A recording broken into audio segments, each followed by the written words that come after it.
नमस्कार विद्यार्थी मित्रांनो. टी-ई-टी एक्झाम 2025-26 म्हणजे 2025 आणि 26 लिहिण्याचा अर्थ असा आहे की एकतर 6 महिन्यात एक्झाम होईल किंवा कदाचित त्याच्या समोरही जाऊ शकते. 2026 मध्ये सुद्धा जाऊ शकते. पण आपण हे समोरचे जे 2025 मधले 6 महिने आहेत, तेच विचारात घेऊन अभ्यास करावा लागणार आहे. कारण की एक्झाम होण्याची फार दाट शक्यता आहे. तर त्याच अनुषंगाने तुमच्यासाठी आम्ही घेऊन आलेलो आहोत की सगळा कोर्स फ्री YouTubeवरतीच होणार आहे. सगळा कोर्स तुम्हाला अगदी फ्री ऑफ कॉस्ट मिळणार आहे. पेपर 1 आणि पेपर 2 दोन्हींचीही परिपूर्ण तयारी आपल्या YouTube चॅनलवरती करून घेण्यात येईल. आणि ज्या डेलीच्या PDF असतील, ज्या PDF तुम्ही स्क्रीनला बघता किंवा जो क्लास होतो, त्या सर्व PDF नोट्स तुम्हाला टेलिग्राम चॅनलवरती अपलोड करून देण्यात येतील, ज्या की तुम्हाला वाचायला मिळतील किंवा तुम्हाला त्या प्रिंट सुद्धा करून घेता येतील. तर मग वेळ न घालवता आजपासूनच तुम्ही तयारीला लागा.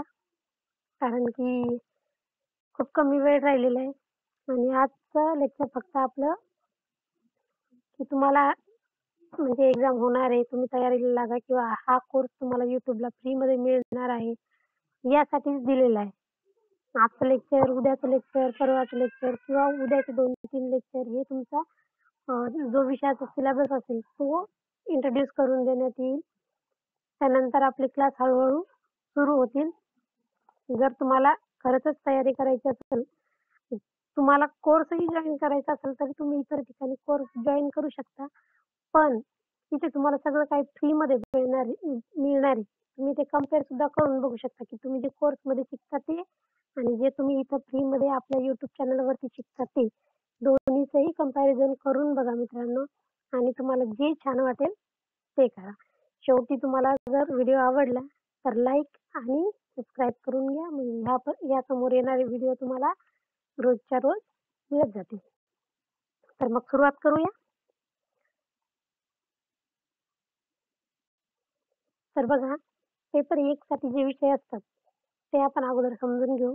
आता सगळ्यांना अगोदरच माहीत आहे, पण जे काही नवीन विद्यार्थी असतील, टी-ई-टीची तयारी करणारे त्यांच्यासाठी माहीत असावं त्यांना की कोणते विषय असतात. तर तुम्हाला प्रथम भाषा म्हणून असते मराठी, त्यानंतर इंग्रजी. आता इंग्रजी किंवा हिंदी या दोन्हीपैकी एक भाषा तुम्ही निवडू शकता. हिंदी भाषा जरी निवडली तरी पेपरचं माध्यम मराठीमध्येच येत असतं.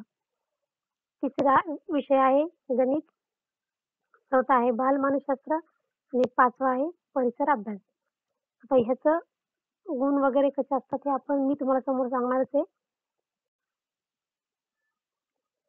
त्यानंतर बघूया पेपर 2. पेपर 2 साठी तुम्हाला कोणता अभ्यासक्रम असणार आहे किंवा कोणते विषय असणार आहेत. आता बघा, पेपर 2 साठी फक्त 4च विषय आहेत, मराठी, इंग्रजी. तर इथे बघा, ज्यांचा गणित मधून BA किंवा डिग्री झालेली आहे त्यांच्यासाठी गणित असतो आणि ज्यांचा आर्ट मधून झालेले त्यांच्यासाठी सामाजिक शास्त्र असतात. हा विषय गणित किंवा सामाजिक शास्त्र हा 60 गुणांसाठी असतो. 60 प्रश्न 60 गुण. आणि चौथा विषय बालमानसशास्त्र कंपल्सरी आहे तो. बघा, मग पेपर 1 साठी परीक्षा पद्धत जी परीक्षा पद्धती असते ती परीक्षा पद्धती असते आपली ऑफलाईन. आता एक दोन वेळा झाली होती मध्ये ऑनलाईन, पण त्यांना काही जमलं नाही ते, म्हणून परीक्षा ऑफलाईनच होती. त्यानंतर प्रश्नांचा प्रकार वस्तुनिष्ठ असतो. एका गुणासाठी तुम्हाला एक प्रश्न सोडवावा लागतो. विषयानुसार प्रश्नांचं विभाजन आहे. हे बघा, मराठी 30 प्रश्न 30 गुण, इंग्रजी 30 प्रश्न 30 गुण, गणित 30 प्रश्न 30 गुण, बालमानसशास्त्र 30 प्रश्न 30 गुण, परिसर अभ्यास 30 प्रश्न आणि 30 गुण. एकूण 150 प्रश्न आणि 150 गुण. त्यापैकी तुम्हाला पास होण्यासाठी लागतात 90 गुण. कारण की ओपन कॅटेगरीनुसार सगळ्यांनी जावं अशी माझी इच्छा आहे. कुठेही गुणांची कमतरता पडता कामा नये, म्हणून आपण आपल्या डोळ्यासमोर 90 गुण ठेवूनच तयारी करायची. 90 म्हणजे त्यापेक्षा जास्त घ्यायचे आहेत, पण पासिंगसाठी 90 पाहिजेच. तुम्हाला 82 वर पासिंग आहे, 83 वर पासिंग आहे हे डोक्यामध्ये ठेवायचं नाही. त्यानंतर पेपर 2 चं जे गुणदान आहे ते आपण बघूयात. पेपर 2 साठी मित्रांनो बघा, परीक्षा पद्धती असणार आहे, जी आपण वस्तुनिष्ठ सांगितली तीच. गुणही तेवढेच असणार आहेत, पासिंग पण तेवढ्यालाच असणार आहे. फक्त इथे एकच विषय बदलतो, तो म्हणजे गणित आणि सामाजिक शास्त्र. या दोन्हीपैकी तुम्ही जो कोणता विषय घेतला, तो 60 गुणांसाठी येत असतो आणि 60 पैकी तुम्हाला जेवढे कमी पडतील तेवढे याच्यातून मार्क कव्हर करावे लागत असतात. मग ह्या दोन जे बाकीचे सामाजिक शास्त्रामध्येच परिसर अभ्यास हा सुद्धा येत असतो त्याच्यामध्ये विषय. त्यामुळे हे 60 गुणांसाठी विषय आहे.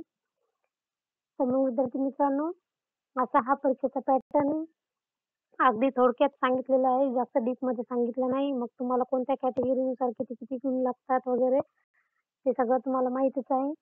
उद्यापासून आपण प्रत्येक विषयाचा अभ्यासक्रम जाणून घेऊ आणि त्यानंतर अभ्यासक्रमाला सुरुवात होईल. जर लेक्चर आवडला असेल तर लाईक करा, शेअर करा, सबस्क्राईब करा. Thank you.